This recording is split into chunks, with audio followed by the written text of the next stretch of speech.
Hello and welcome to the right side of the bed. It's 7 a.m. on a rather rainy Tuesday with me, Ben Tustin. And me, Louise Gore. So what have you done to your wrist then? I went ice skating last week and fell over.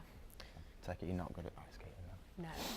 We have a show packed full of current news, celebrity affairs and stories that will shock you. But before all of that, here's the news that's hitting the front pages on Britain's newspapers this morning. Today's first story from the Daily Mirror.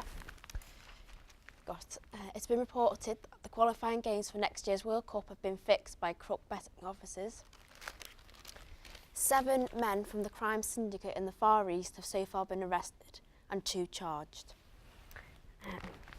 And from the Daily Express, a blast of cold weather is predicted in the next few months.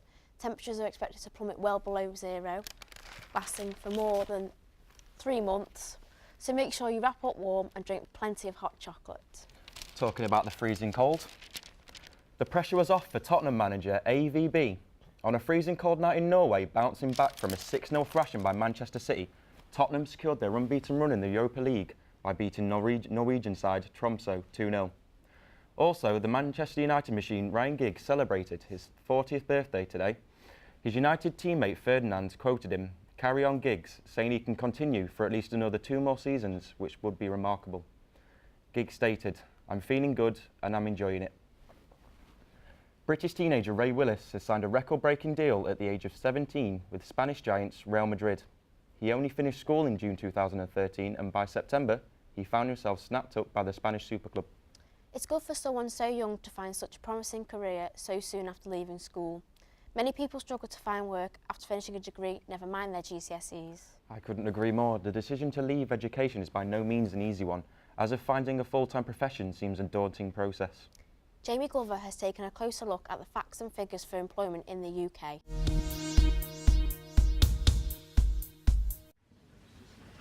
Hello, I'm Jamie Glover and I'm inside the University of Salford Library, just one of the many places to study in the UK.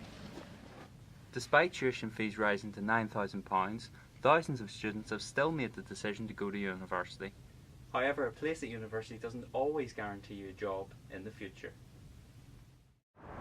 There are some career paths that can offer you a very bright future. I'm here at the AJ Bell Stadium in Salford, home to some of the country's top sports people. Come on, you Reds! They have skills we can only dream of having, but are they paid too much? For instance, Manchester United team captain Nemanja Vidic is paid a whopping £90,000 a week. Do you think that's fair, when some other people are just struggling to make ends meet? Really interesting stuff. We are now joined by Alan Hunt and work experience consultant in careers and employability, Tim Ward. Both of you have first and second-hand experience with making such choices. So Alan, how long was your playing career with the Salford Red Devils? The last 2 years of my career, all my life, I said I wanted to play for Salford and finish my career there. So I got my wish. But that was the 2 years of a 15-year career. So it's pretty fortunate. Besides playing for the Red Devils, what other teams have you played for? Started at St Helens professionally. When I left Wakefield, that's where I played my amateur trade, as it were. Majority of my career at St Helens. Before moving on to Hull and then Warrington. What's the best team you played for? All really, really good. I'd get strung up by a rope if I picked one out. It's just all different experiences. Thank you.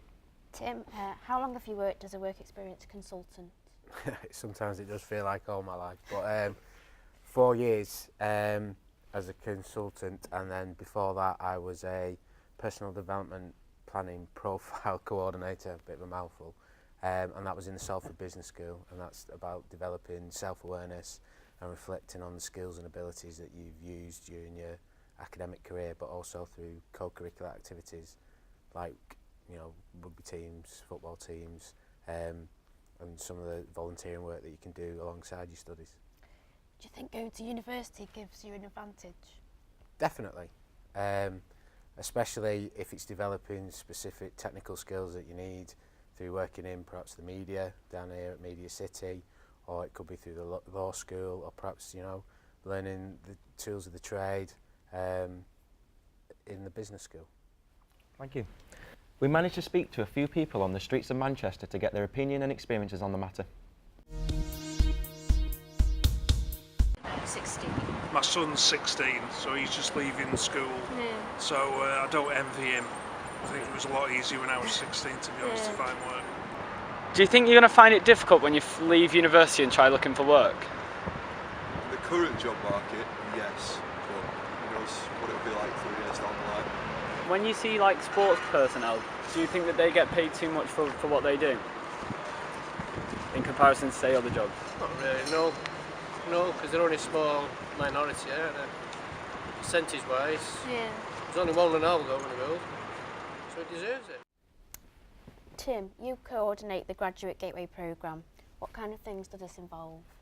It's about taking students, final year students and graduates, unemployed graduates, taking them and giving them an idea of how to manage their career properly. So starting at the beginning, that's their A, that's their base, and saying how do you want to develop, what job do you want to get at the end of this. So we give them CV advice, we give them interview techniques, we even run some mock interviews for them, and then during the 3 or 5 days, depending on the length of the programme, they develop a personal brand which looks at their skills, their talents, their values, their abilities, and then putting it all together in a package and being able to market that to employers through interviews, through CVs, but also, you know, social media through Twitter, Facebook and LinkedIn.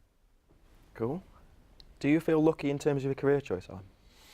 Very. I saw my hero playing rugby on TV and thought that's what I want to do.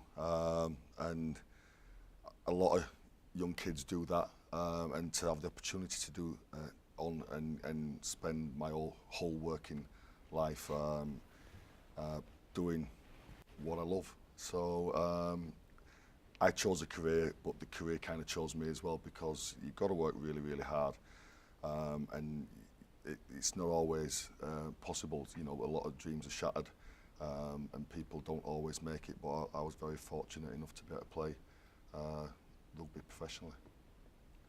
We saw in the VT the harsh realities young people face when they leave full-time education. Have you noticed this, Tim?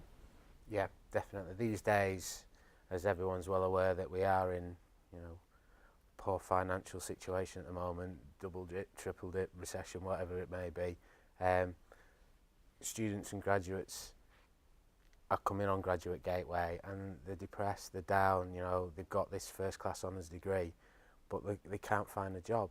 So it's a case of building up the motivation to be able to go out to that workplace and find that job that they really want to do. But yeah, I have noticed it. Do you have any advice for young people who are hoping to take up a full-time career in sport? Yeah, work hard. Show people your talent. The best of you is not always good enough, but if you get in the right areas, you've got an opportunity. But away from the sport is plan and make sure that you have something else to do, because the lifespan of a sportsman, woman, isn't very long. When you consider your working life can be 50, 60 years, who knows how long or what age you're going to have to retire in the future. So plan and get the education, some of the stuff that Tim said, you know, you've got to sell yourself in that respect. Thank you. You can share your opinion on the matter on our Twitter page and Facebook page, shown at the bottom of the screen. Thank you to our guests, Alan Hunt and Tim Ward. We'll see you after the break.